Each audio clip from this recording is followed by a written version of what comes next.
Hello guys! It's me, Irene again. Welcome and welcome back sa aking munting kusina.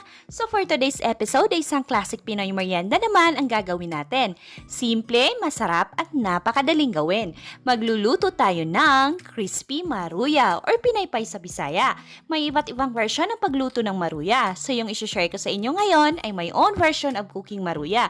No need to add egg, milk or food color. At ito ay napaka-crispy. So kung extra income ang hanap mo, perfect ito para sa'yo. For the written ingredients and costing, please check description box. So let's get started. So, gagamit tayo dito ng 1 kilo of saging na saba. Disclaimer lang guys ha, yung presyo ng saba na nakalagay sa description box ay based sa binilhan ko dito sa amin. Alam naman kasi natin na mataas na yung presyo ng mga bilihin ngayon.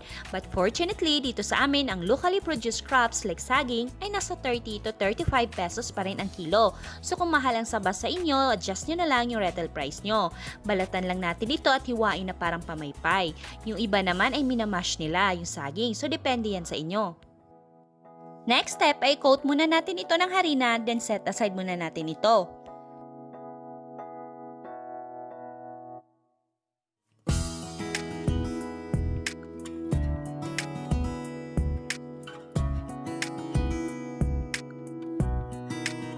Sa isang mixing bowl ay combine natin ang 1 cup of all-purpose flour or harina, half cup of cornstarch, 1/4 cup of sugar. Ito ay optional lang, okay? Pwede kayo mag-add, pwede rin hindi na. You can always adjust the amount of sugar according to your taste. Then add in 1 teaspoon of baking powder and half teaspoon of baking soda. Okay, bakit ako nag-add ng cornstarch? May harina na.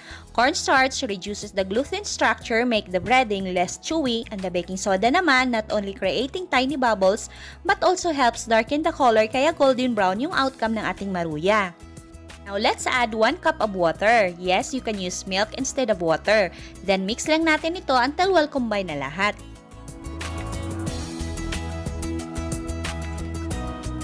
Dapat ganito yung consistency niya. Hindi masyadong thick, hindi rin malabnaw. Now, add about half a teaspoon of lemon juice or calamansi juice. Yes, you can also use vinegar. Bakit ako naglalagay?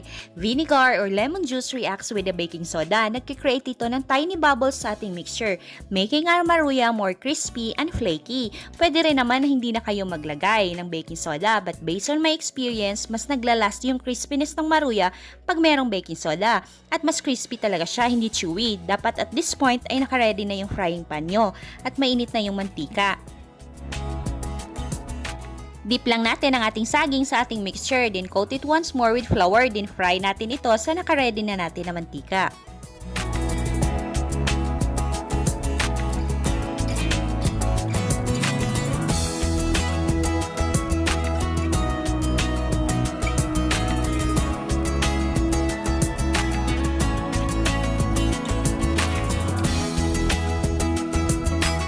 Flip over natin ito para even yung pagkaluto ng ating maruya. Yung apoy natin ay nasa medium heat lamang.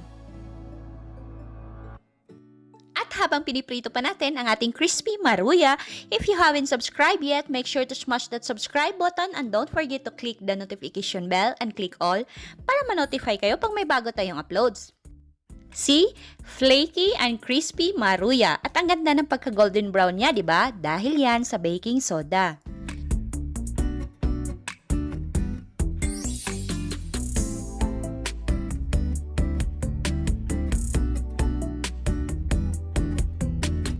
Once na golden brown na ito, drain the excess oil using a strainer or paper towel.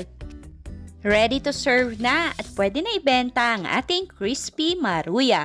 Simpleng merienda na madaling ibenta. Dito sa amin hindi nalalaos ang maruya. Same lang sa suman, kahit araw-araw may nagbebenta, ubos pa rin ito.